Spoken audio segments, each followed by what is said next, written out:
seize arsenal, lock officers in the cell. They were led by Walter Dietrich, who was an escaped convict. Guarantee that Dillinger will not be back looking for it. I am in a little tiny northern Indiana town, and today it's about public enemy number one, John Dillinger. Now, if you watch my channel or you subscribe, you know I've done other Dillinger vlogs. I visited his grave here in Indiana. I visited the Biograph Theater in Chicago. But today is one I've wanted to check out for a while.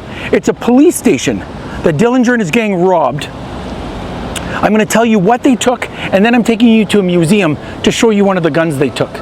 So you do not want to miss today's vlog. It's about John Dillinger, public enemy number one. I am taking you back to the 1930s. Come with me today. Let's go. October 11th, 1933, John Dillinger is in a jail in Ohio. He's broken out of the jail. Now, only 3 days later, they end up here in this little town. And I've got to tell you and show you what they've done here. Now, this is a main street right here. And if you look right there, that's the police station. Do you see up there that watchtower? That was used as a watchtower at the time in the 1930s. Now the jail's back there, and the police office was always sitting up here in the front. And it still serves as a police station to this day. So it's October 14th, 1933, and there's two officers working in the front of the police station right here. Officer Henry West and Fred Kruger. Now, Officer West is in the corner sitting at a desk. And Officer Kruger is coming in with a bag of popcorn. He's going to sit down, have some popcorn, and it's about 11:20 at night. This is when everything happens. Now, gangsters show up, and led by, the newspaper said they were led by Walter Dietrich, who was an escaped convict from Michigan City, and another convict that was on parole, Harry Copeland.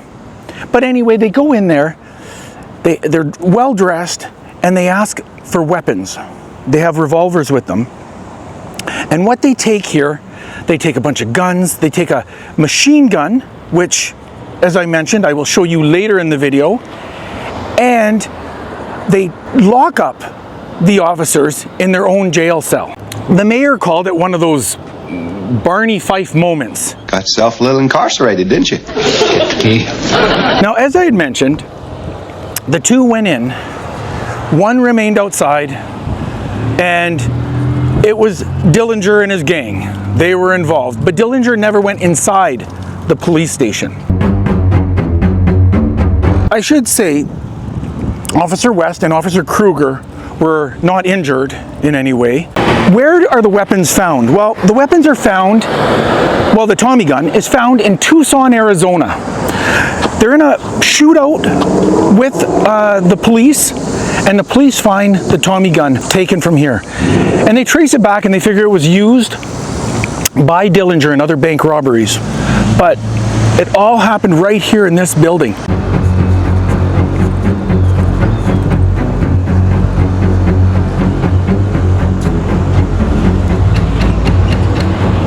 Alrighty guys, let's head over to the museum and we will check out the Tommy gun that was stolen from here, and we will even check out a John Dillinger death mask. Let's go check it out. Alrighty guys, I told you I was going to show you more Dillinger artifacts, and I'm right here in a museum less than 2 to 3 minutes from the police department that was robbed.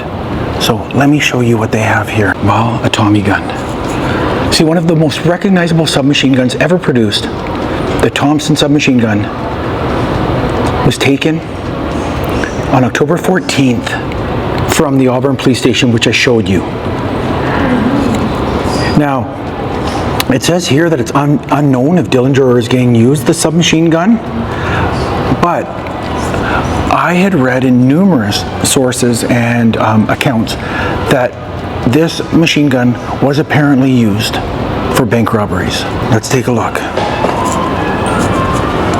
It's right there. There's the Tommy gun, stolen from the Auburn Police Department, recovered in Arizona, Tucson. Now you can see the actual Detroit Free Press, and if you look right there, you can see thugs hold up police station, seize arsenal, lock officers in the cell, and it goes through the story. But there's the machine gun and the death mask of John Dillinger.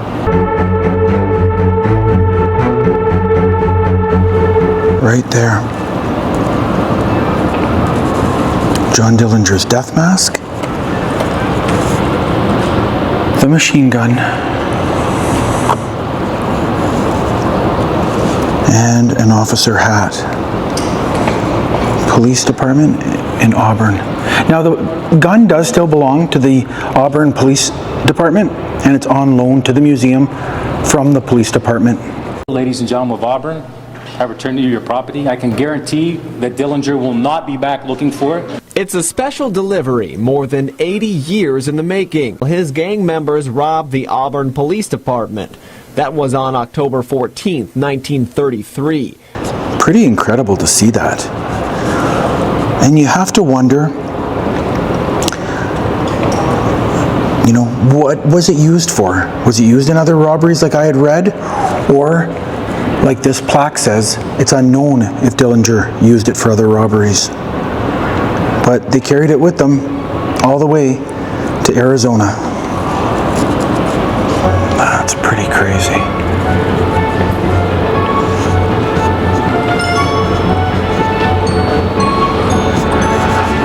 Alrighty guys, that was yet another Dillinger vlog. I really enjoy learning and seeing all these artifacts from all these Public Enemy No.1. You know, we see a lot when we travel through Chicago, the Midwest, and I'm so glad that you guys came along with me today. Now hit that like and subscribe button. We'll go on more adventures together. I always like to say life is like a book, and I want to read it with you. Until next time guys, peace.